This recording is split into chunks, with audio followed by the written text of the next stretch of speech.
Great. Good afternoon, everyone. We are starting business session 3, raw materials for steel, role of metallurgical coal and scrap metal. We have very eminent speakers and panelists over here. Dr. Nick Senapati, President, Australia India Business Council.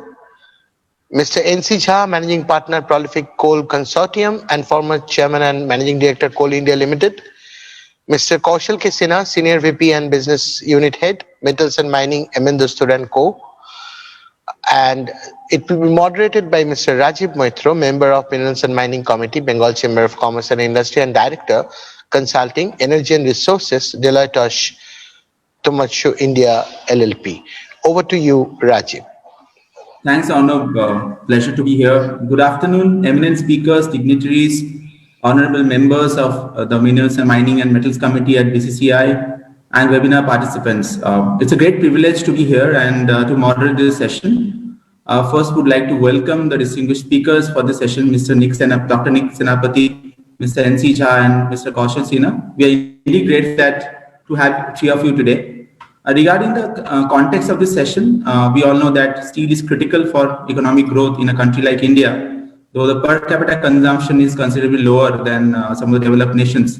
2019, India became the second largest steel producer and consumer of crude steel. It's a great privilege and pride for us. And the national steel policy, as we all know, expects India to become a significant player by 2030-31 with crude steel capacity of close to 300 million tons and production of 255. Many of the critics are skeptical that if we can achieve this target, whether it's too ambitious.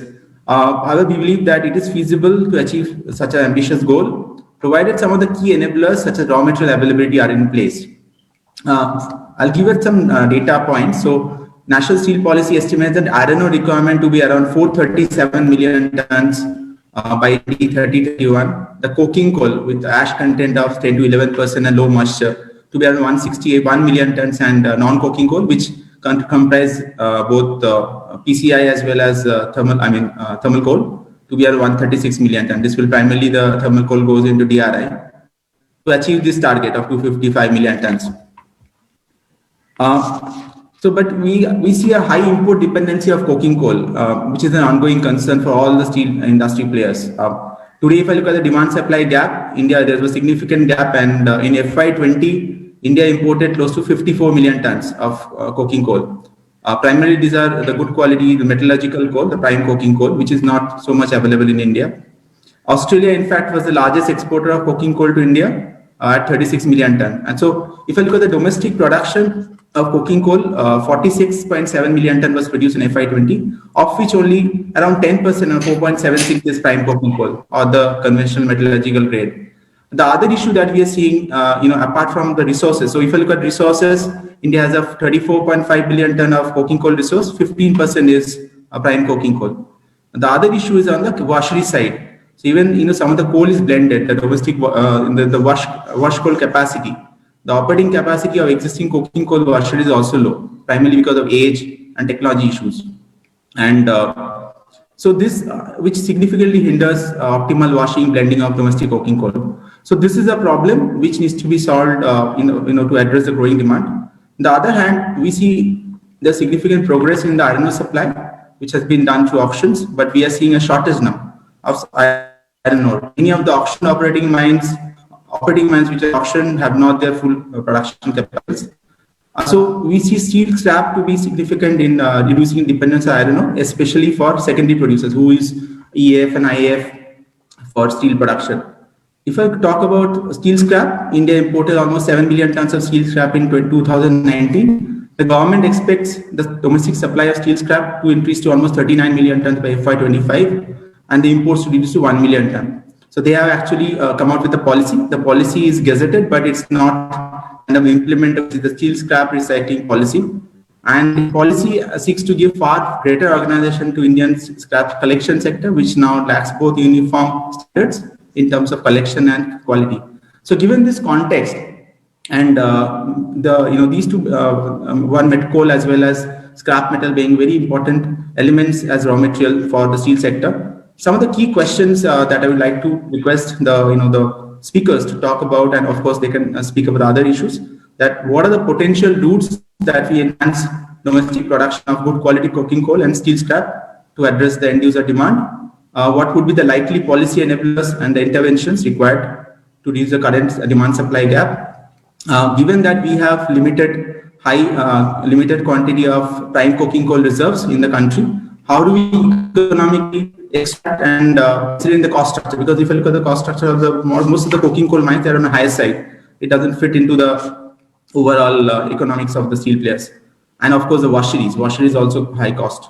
And what would be the optimal blending percentage of washed domestic coking coal? Today, it's almost 10%, 10 to 12%, 15%. How do we improve it better? Will investment in new washeries or upgrading existing washeries help to enhance production? Today, if I look at the existing capacity of washeries is around 25 million tons per annum. It is expected to go up to 49 million tons in the next 5 years. So what would be the key strategies? And from an Australia-India perspective, would long-term partnerships with global metallurgical coal producers like in Australia, which is the largest exporter of coking coal to India, help?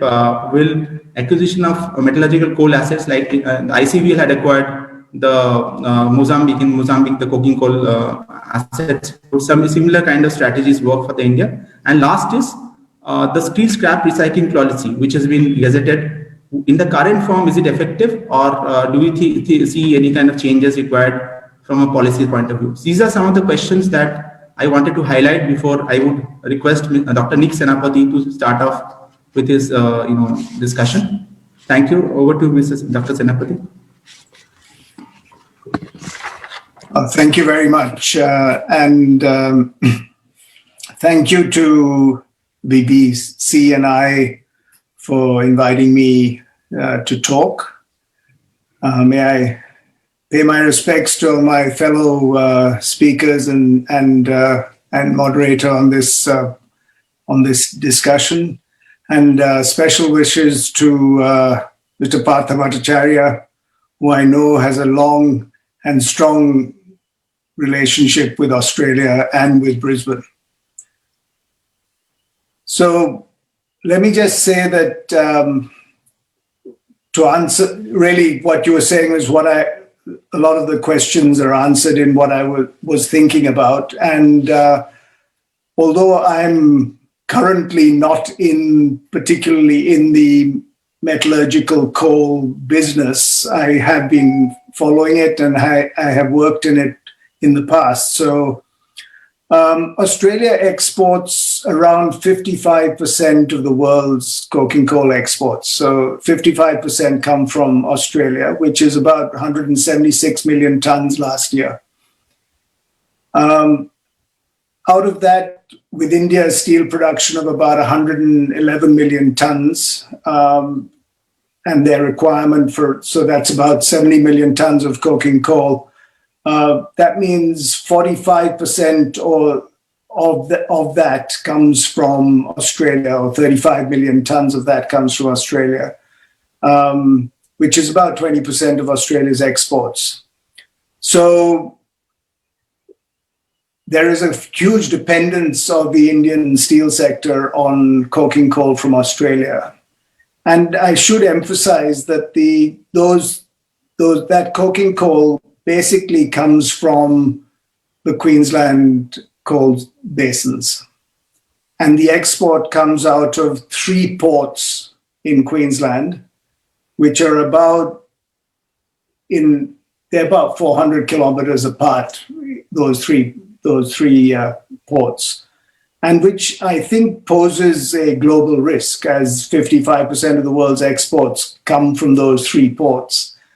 In close proximity and especially in cyclonic regions, there is a risk to metallurgical coal globally. So as India aims towards the 300 million tons of steel, which is essential for its growth, it will need to access more coking coal. And it is going to be, and Australia is going to continue to be this traditional market for coking coal. there is pressure in Australia from society that says that coal producers need to reduce their production.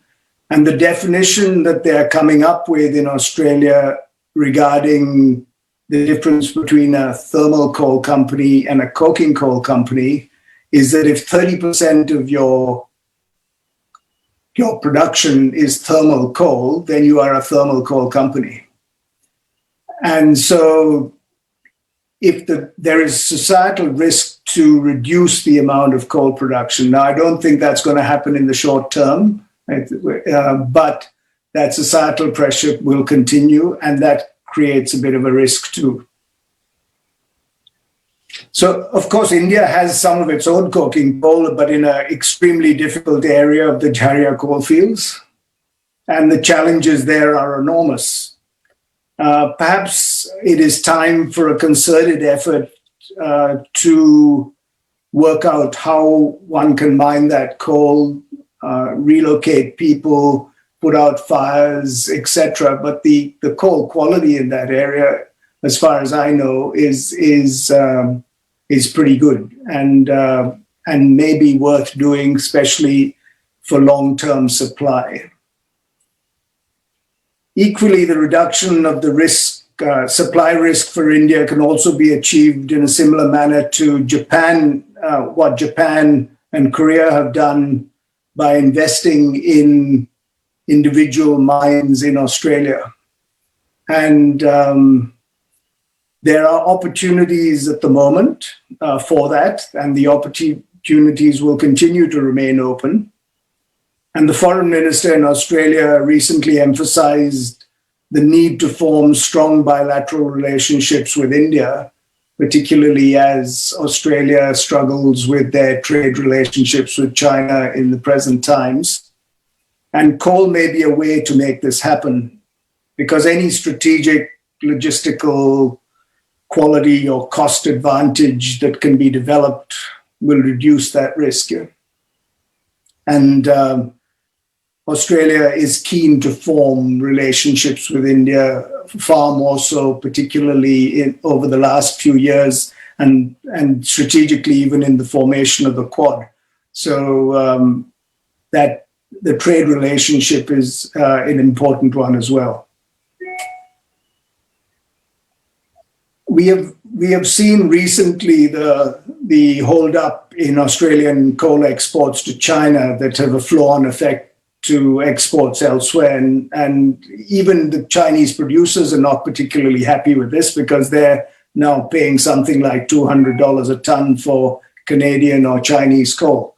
So while the market is close to $150 a ton. So Australia sees some constraints till the Chinese New Year with quotas easing up. But the opportunity for India to look at the investment within Australia and the investment to reduce the risk of coking coal, which is essential for India's 300 million ton target.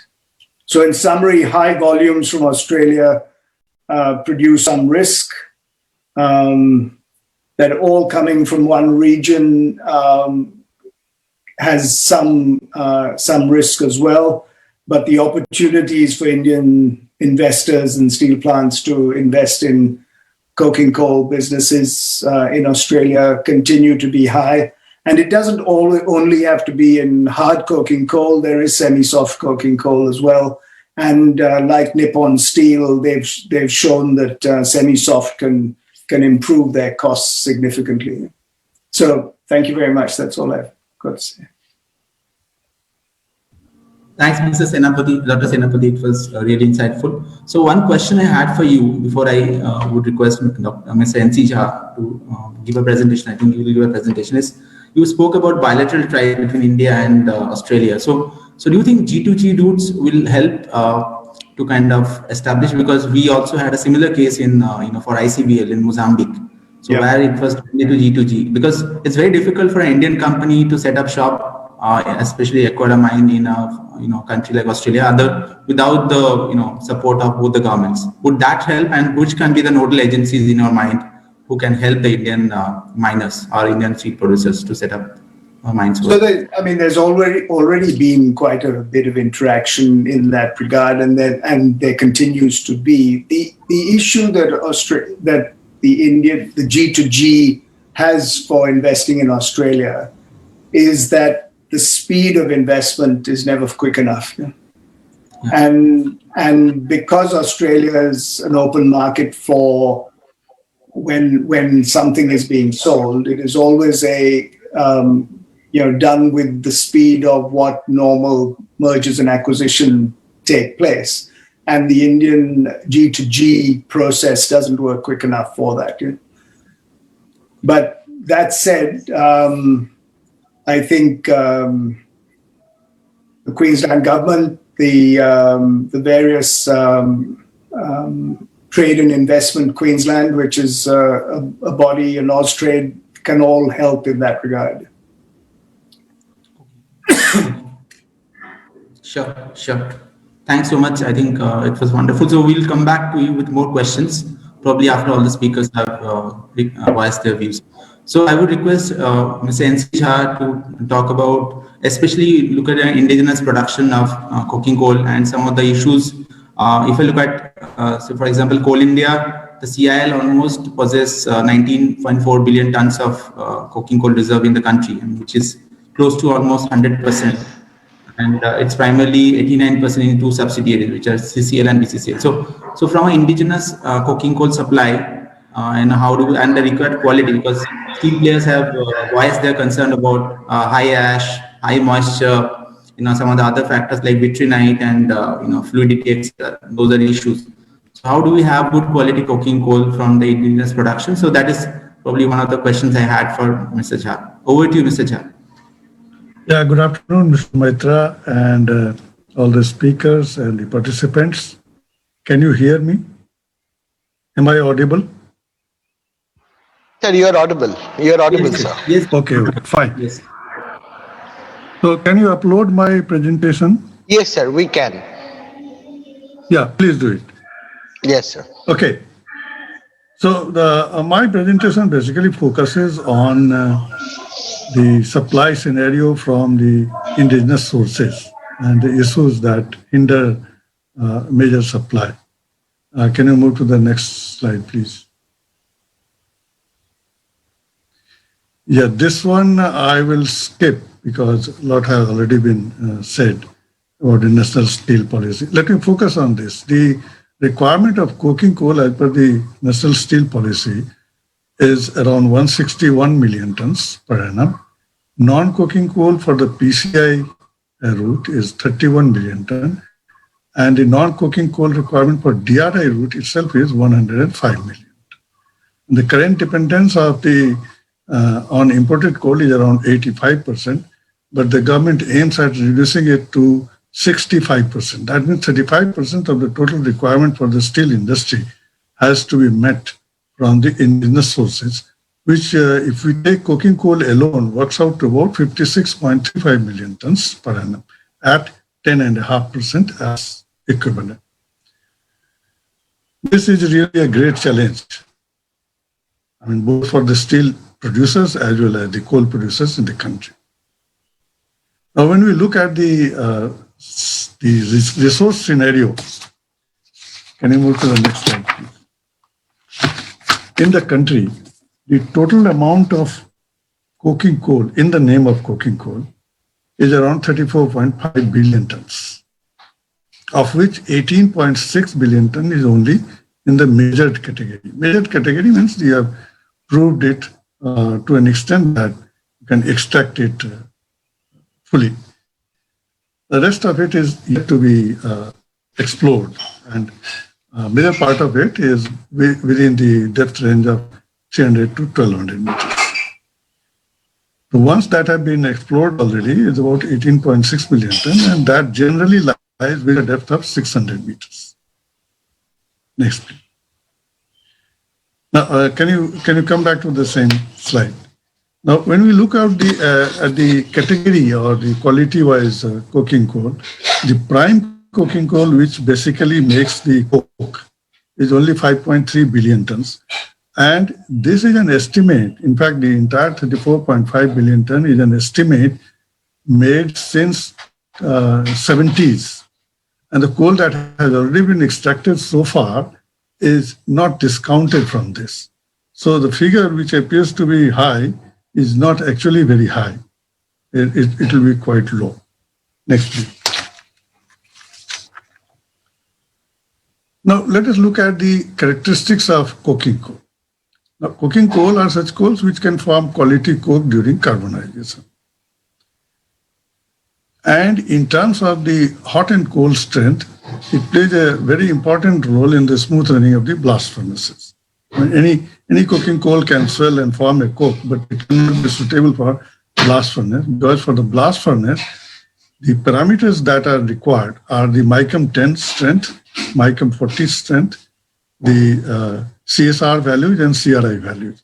These are actually the 4 strength parameters at different conditions that are very important for the blast furnace productivity and usefulness of the coking coal. Next, please. Only a few bituminous coal possess the required properties of making a coke for the blast furnace grade. The required characteristics of coke are achieved by making coke after blending coking coal from different sources to satisfy a predefined proximate analysis characteristic, ultimate analysis characteristic, rheological properties, petrographic properties, and the ash chemistry. The rheological properties like, free swelling index or crucible number, maximum fluidity, and the plastic range are very important for making a good coke for the usage of blast furnace. Reflectance of vitrinite varies from 0.6 to 1.8%. However, the acceptable range of reflectance for good quality coking coal varies from 1.1 to 1.4%. Now, it is therefore very important that before selecting a particular coal for coke making, its rigorous testing in terms of different properties is done. The coke strength parameters are tested to determine the required blend percentage in any for making any coke. Next, please. Next, please. Now, I try to compare the coking coal qualities of the coals imported from Australia and that we have in our country, indigenous Indian vast coal, with ash percent of around 15 to 18%. So there's a comparison between Australian coal of ash percent from 7.5 to 9.8 and Indian coal of 15 to 18%. You can see ash is higher in Indian coal. Now, if you go to the vitrinite content, vitrinite is much higher in Australian and lower in Indian coal. Similarly, the inertinite component is higher in Indian coal. We have mineral matters higher in Indian coal. We have vitrinite reflectance much less compared to the Australian coal. Next, please. The CSN values, which is crucible swelling number, is lower in Indian coal. The Grey King coke type is also relatively inferior. What is superior is the fluidity. Fluidity in Indian coal is much higher compared to the Australian coal. But when we take the overall parameters into consideration, Australian coal is much superior compared to the Indian coal. Next, please. Next, please. Now let us look at the, have we jumped? I think we have. Okay. Now, 85% of the requirement of Indian coking coal is from Australia. And when we look at the historical price movement, it had come down from the 2011 level to 2015 substantially. I was managing a company of ICBL at Mozambique, sometimes in 2014-15 up to 2016 middle. And I had very tough time, because the cost of production was high and the revenues that we were getting had touched down to less than $70 a ton. So it was a very difficult time. But moving forward, the prices picked up. Next, please. Next slide, please.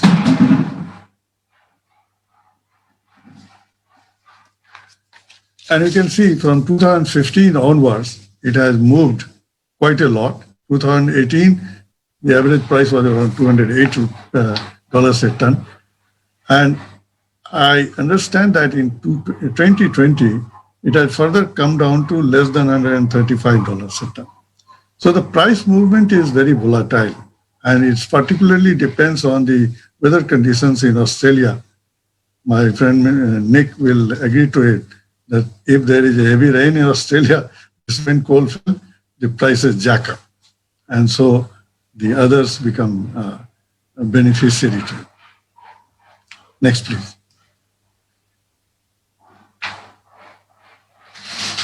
Now, this is the coking coal production program of Coal India. In fact, the first column says the total production plan. This was for 1920. In fact, it didn't materialize. And the coking coal was supposed to be produced at 71 million tons.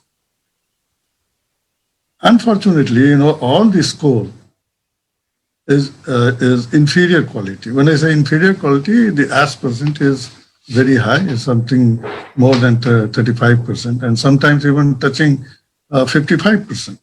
So the major challenge is to reduce the ash to make the Indian coking coal useful for blast furnace or for met purpose. Next, please. Next, please. Now, when we talk about the capacity of coking coal washing in the country, the total capacity of 31 million ton with an operating capacity utilization of 20 to 30% only lies with the country. The current washing capacity of Coal India is 23.3 million ton per annum, but because of their high age, 4 to 5 decades old, their performance is very, very poor. Feed ash is generally, as I said, in excess of 35%. Clean coal is at 18 to 19%. Now, CIL identified 18 new coking coal washeries to be built up with a throughput capacity of 48 million ton. 3 of them are almost commissioned, but unfortunately, this is in BCCL, Bharat Coking Coal Limited, and BCCL has its own problems of increasing production. In fact, the production has been going down in the last few years. So even these washeries which have been commissioned newly, they don't get sufficient coal for washing. One new coking coal washery is planned to be set up by SAIL, but I have been seeing this for last at least 7 years. It is not taking off. Not even the foundation has not been laid. Next.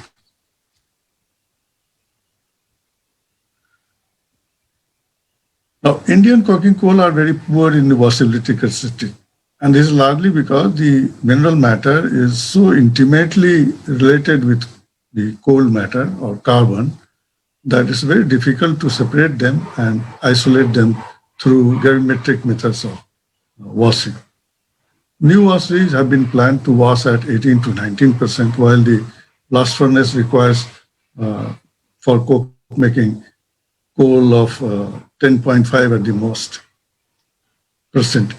The total installed capacity of new and existing coking coal washeries would be around 59.4 million ton, with an average yield of 45 to 50%. That can provide a maximum of 27 to 30 million ton at 18% ash. While, as I said in my earlier slide, the total requirement as per the steel policy would be 56 million ton at 10.5% ash. As most of the existing washeries would be replaced with the new ones, there still remains much gap between the estimated demand of coking coal and from indigenous sources and its likely availability. It also needs to be examined whether the entire production of those 27 million ton at 18 to 19% can be blended with the imported coal to form a good coke. While I was advising Chairman SAIL, the basic point came that from indigenous source, the SAIL requires coal at 13% as to the maximum so that they can blend it around 30% indigenous and 70% imported to make a good blend for making coke for the blast furnace. So an exercise was conducted by constituting a committee by the government. It was between the two ministries, Ministry of Steel and Coal. And I will come to that in my following slides. Next, please.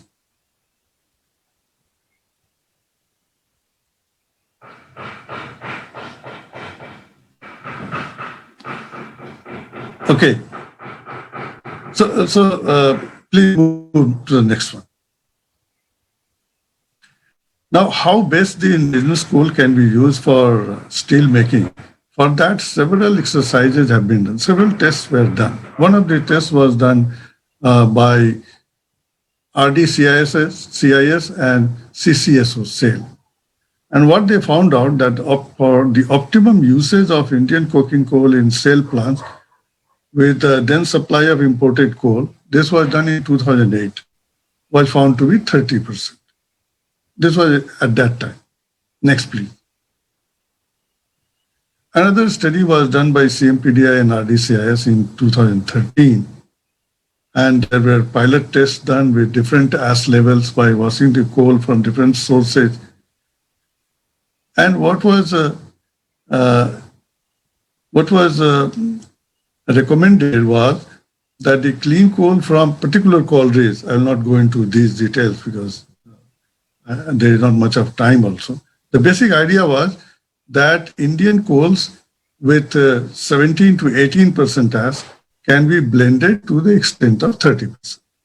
Next, please. Next, please.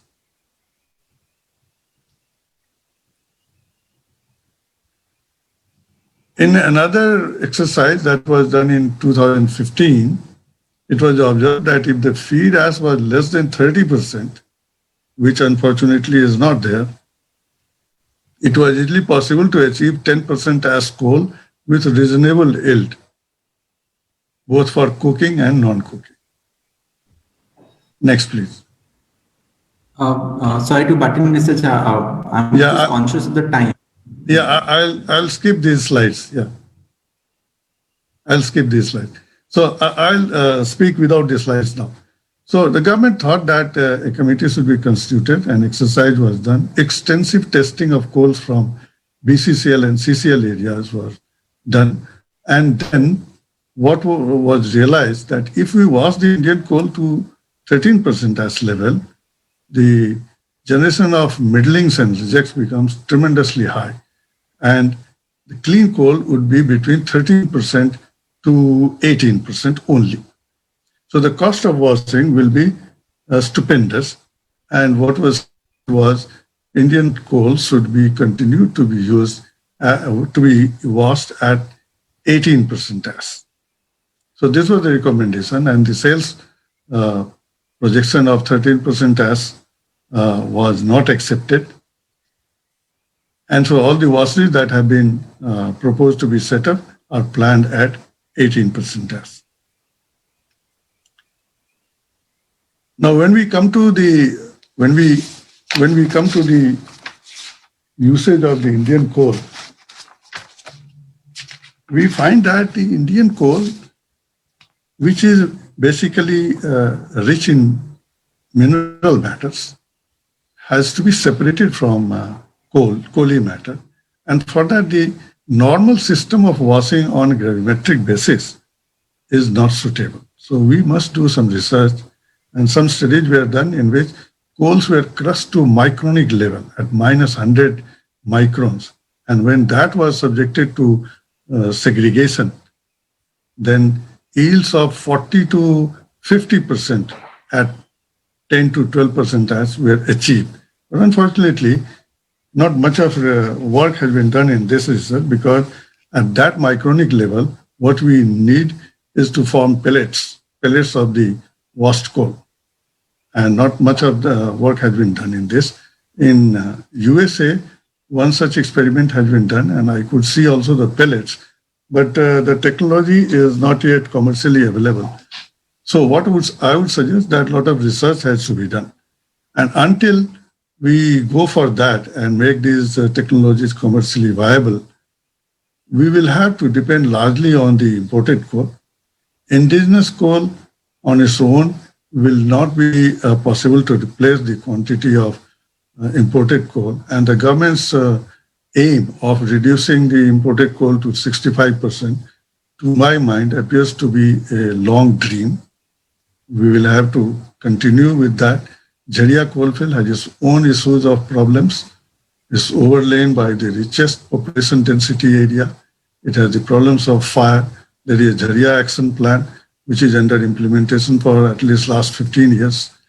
And not much of movement of the population from coalfield to non-coalfield area has taken place.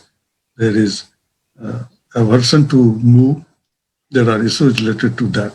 So I would conclude that though we have enough of coking coal resource, but they are of very high ash content, and not much of it can be extracted for usage in the blast furnace, and we'll have to continue to depend on the imported coking coal, particularly from Australia.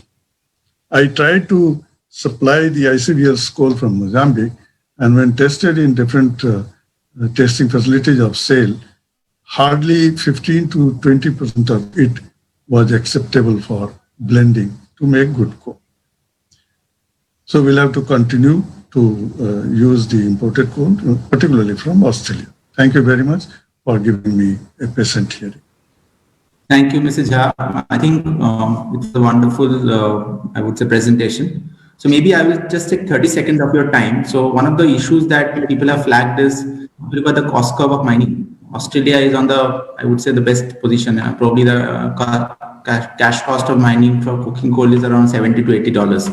If I look at Goa, India, probably Mozambique is around $120 to $130. And if you look at some of the underground mines, especially in Coal India and other subsidiaries in BCCL, the cost of mining is tremendously high. I mean, compared, economics doesn't fit. So what do you think? I mean, more mechanization can help in reducing cost, or what can be the ways? Maybe another 30 seconds from you. See, when we talk about the cost of mining, it all depends on what sort of coal you are mining. In Australia, the inherent ash content of coal is very, very low. What they need to do is only segregate the stone pieces, which are very small in quantity, from the basic coal. The coal is available at 8 to 9% in situ ash content. In India, the coal, as I said, coking coals, are now available at 35% plus ash. That means 35 to 55%. So when we talk about the cost of mining, in terms of per ton, India is still much lower. But when we talk about the cost of mining in terms of the washed coal, it's much higher. Similar case was with Mozambique.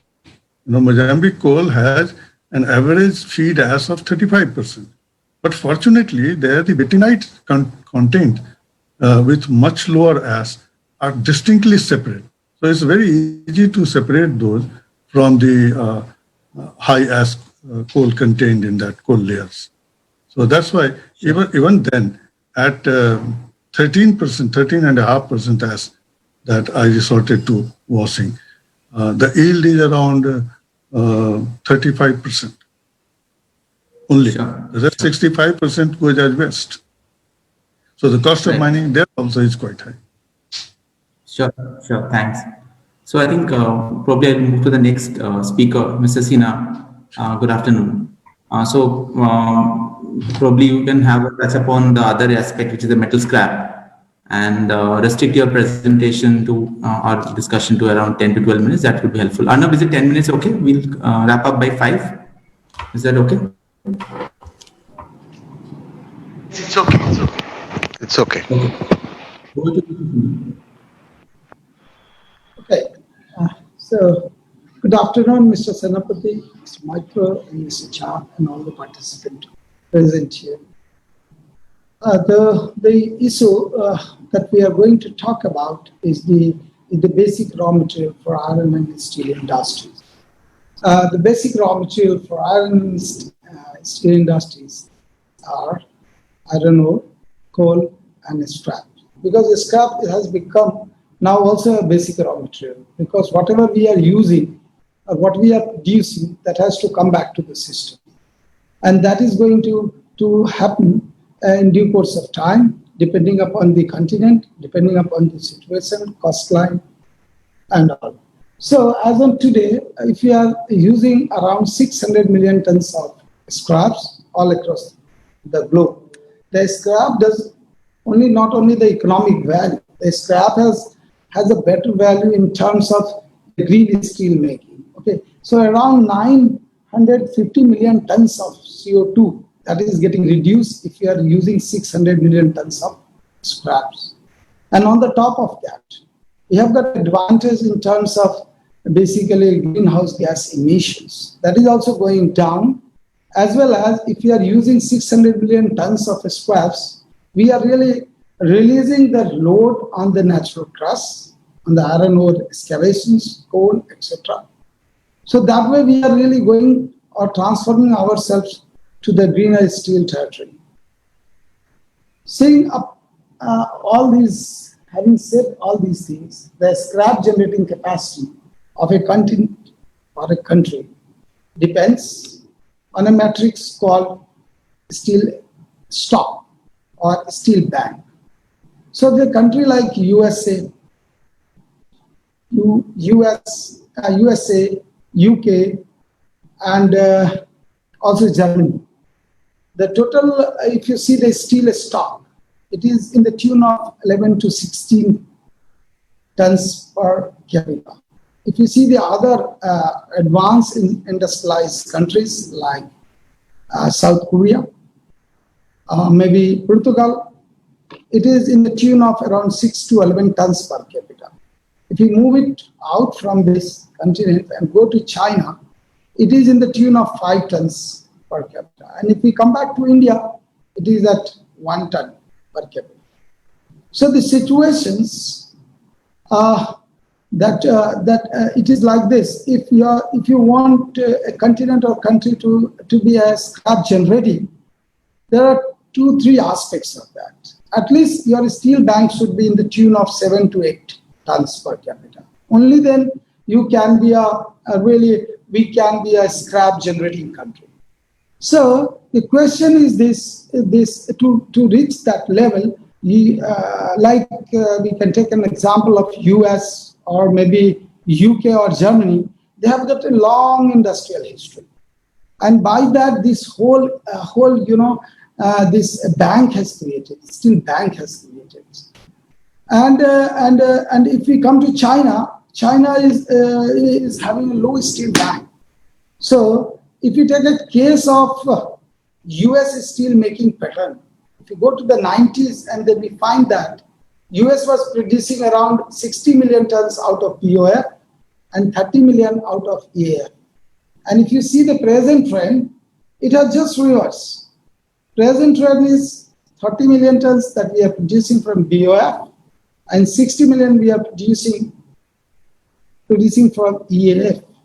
The fundamental issue is here, that the pertinent issue is that what we are trying to say, they basically stabilize industrial growth and the overall income of the society, of the government has come to a stability or in a situation where you are in a position to replace the things. Means household good materials, cars, automobile, infrastructure is getting replaced with a new one.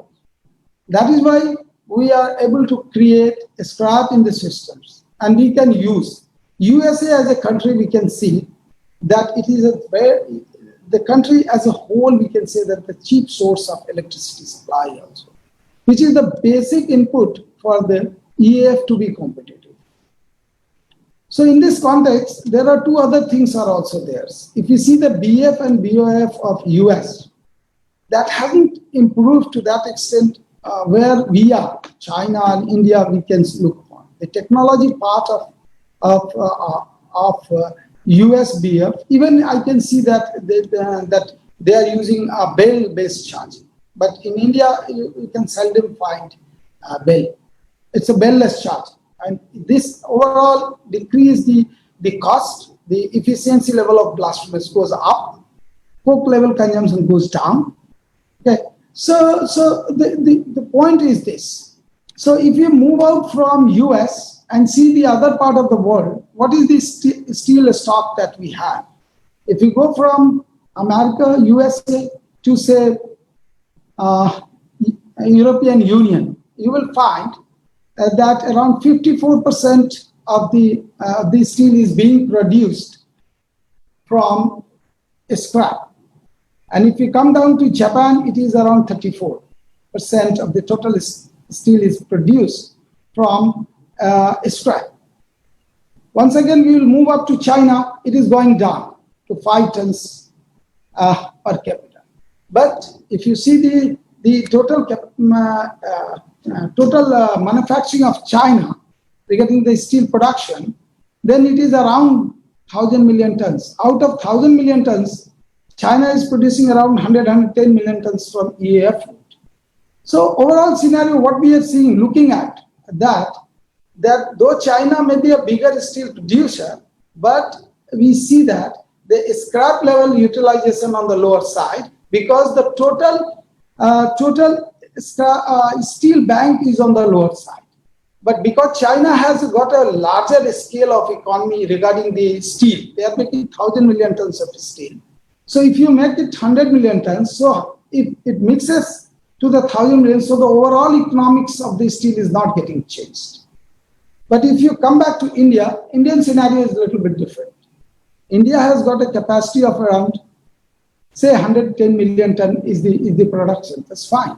But your steel bank or the steel stock per capita is hovering around a ton. So, and the economy is in the growth trajectory. The per capita income is on the lower side. So the replacement kind of the things, since people here are using cars for say 20 years, replacement kind of thing is not happening. Government is putting a lot of additive capacity, but replacement is not happening, even in the case of infrastructure also. The similar in the situation in households, white good products. We are using for 15 years, 20 years. So a scrap generation overall is basically on the reduced trajectory. If you are thinking to make a plant, mini mill kind of plant, which was popular in case of US and even some other part of the world also, based on scrap,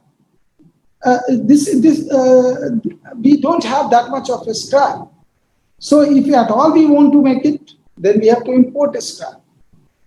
And if we are importing the scrap, then the cost of importing the scrap, the logistic cost, and the other costs like power cost, which is significantly higher in India, and the electrode cost.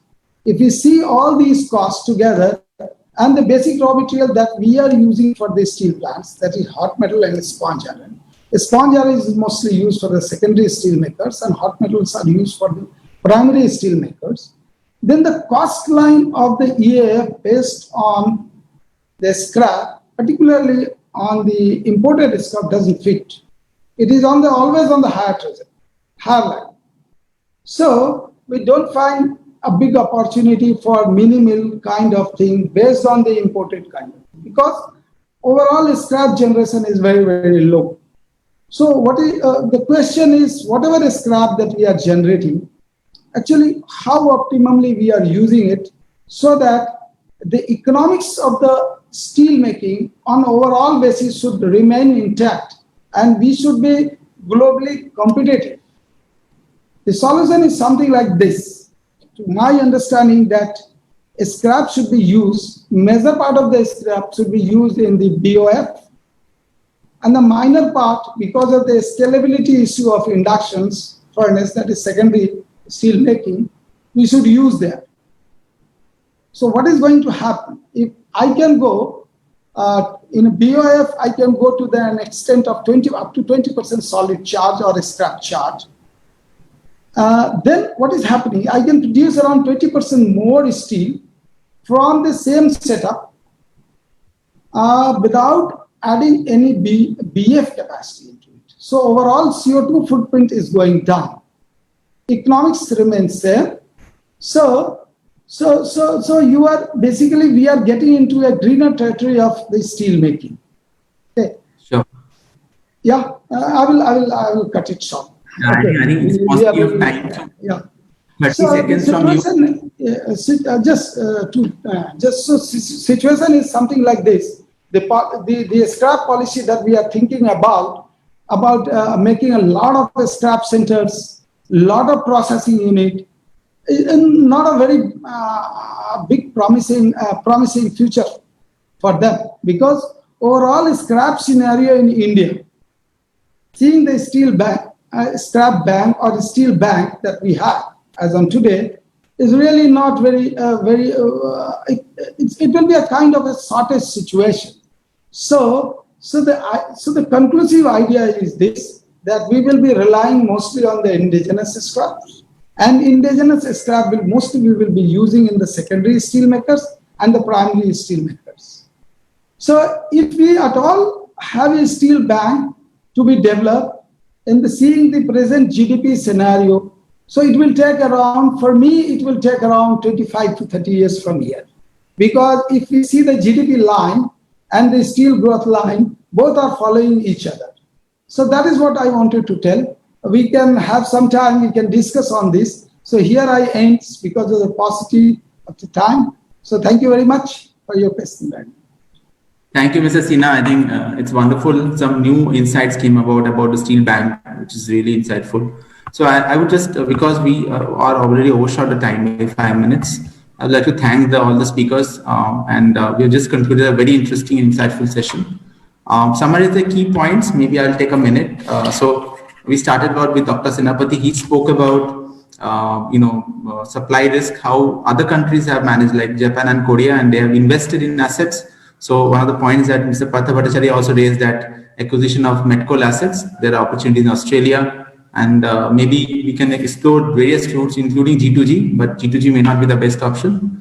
Mr. Jha spoke about the coking coal scenario in India, India's indigenous production. What are the issues? And especially if you look at Coal India, the washery is also an issue, though. So washery upgrade is happening. But the issue in the Coal India, coking coal in India is the ash content. Probably that is kind of increasing the cost of production. So a blending and washing kind of scenario can actually kind of address all the requirements for the 2030-31 scenario.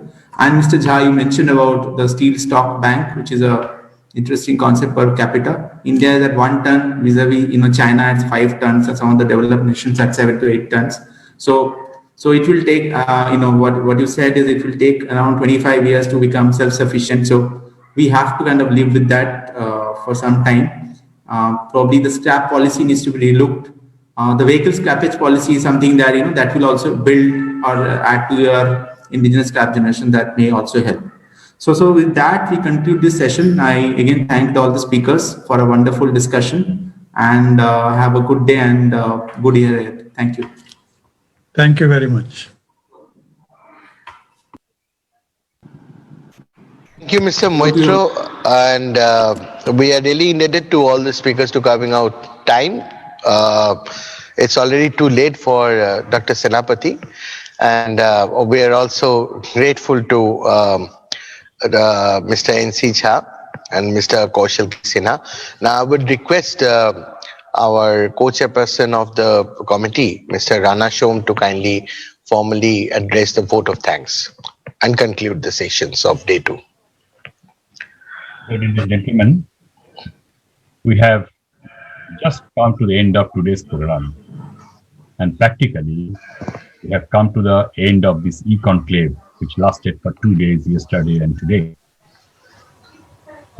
When the program was first conceived, I was associated with the discussions, and let me tell you very frankly, I was not very enthusiastic to believe that a e-conclave could really substitute a physical program. I always felt that it would be a poor substitute, When we stand and see at the end of this program, I must admit that I had never expected the program would be so lively, so meaningful. Practically, I feel that we have not missed much, except that we could not see the faces of the participants. In a physical program, we can have a face-to-face interaction with the participants, which we didn't have in this program. But then the advantage was we had much more participants in this program than possibly we could be able to assemble in a physical program. So my first thanks would be to the participants who had not only participated in the program for 2 days, but also sent their questions, shared their ideas, shared their visions and views. I thank them all.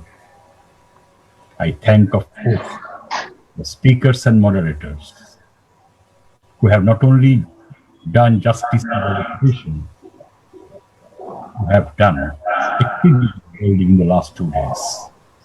In fact, I was so excited that I have sent some personal messages to some of them, congratulating them for the wonderful presentations they have made and the type of deliberations they had participated in. I observed that during this day, we had covered, speakers had covered, in fact, a wide range of topics, ranging from supply side constraints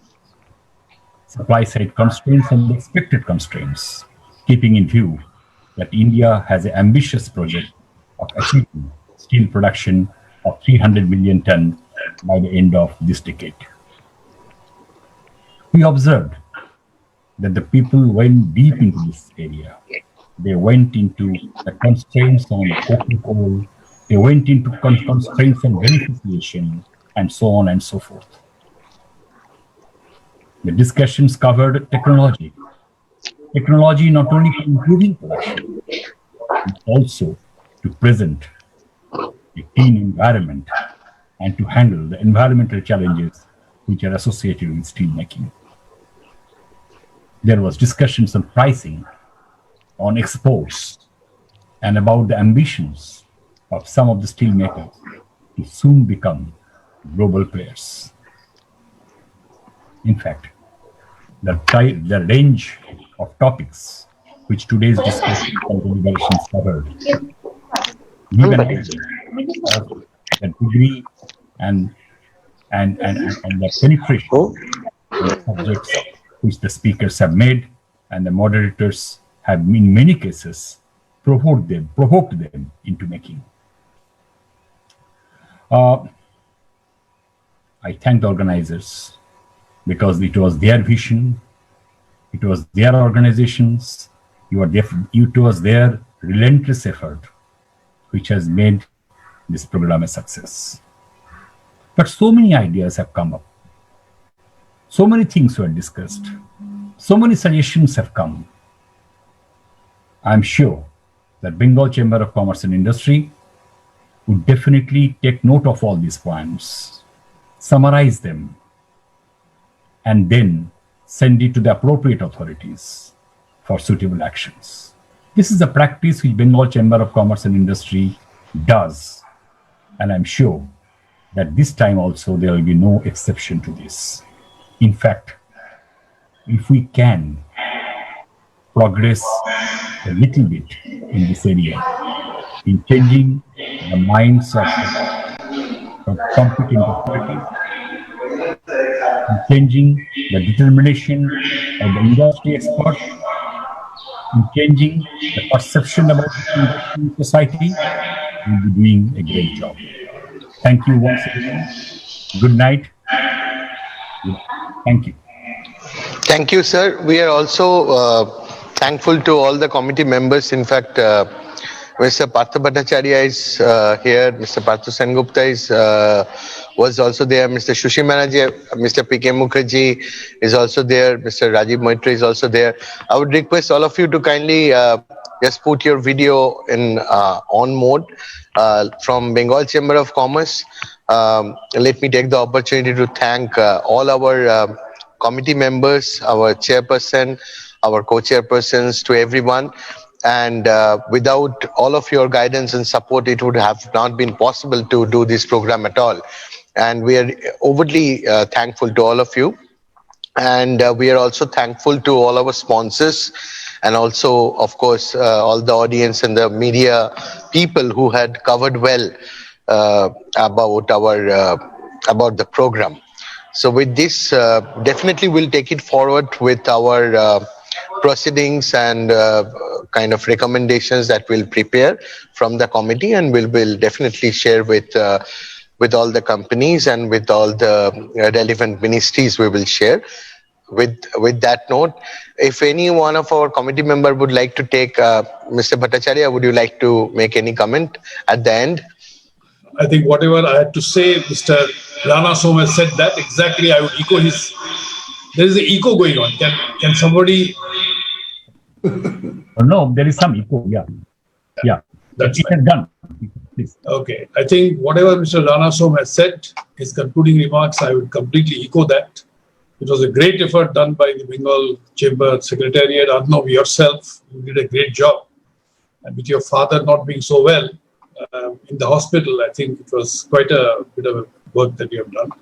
Let me take this opportunity of thanking Mr. N.C. Shah. He's still there on the line. Mr. Shah, can you put the video on? Good. He is my very old colleague and long-time colleague, and he agreed to address the gathering at a very short notice. Also, Nick Senapati just called him up and he agreed. I have not been able to attend some of the important programs which I desired to attend. Mr. Banerjee, how was your interaction with Ms. Chaudhary? Mr. Banerjee, can you unmute yourself? You have to unmute. Yeah, that was a very nice. I saw some messages, but actually I was tied up in an audit committee meeting of a company, so I could not attend that. I see. Yeah, that was very interesting, very nice, and he answered all questions. Of course, time was a constraint. I wanted to say something more, but. And how was the session with the chairman designate of SAIL, Madam Mandal? That was also very good. In fact, the questions, Parthu Sengupta. Sir, with your permission, can we off the live now? Sir, this Zoom meeting can go on, but can we stop the live session over here? Can we? Yeah. Thank you, sir. Thank you. You can just chat for a while. Thank you, sir. Yeah. Thank you, sir. Thank you. We're ending the session over here. Yeah, Mr. Parthu Sengupta moderated the session very well.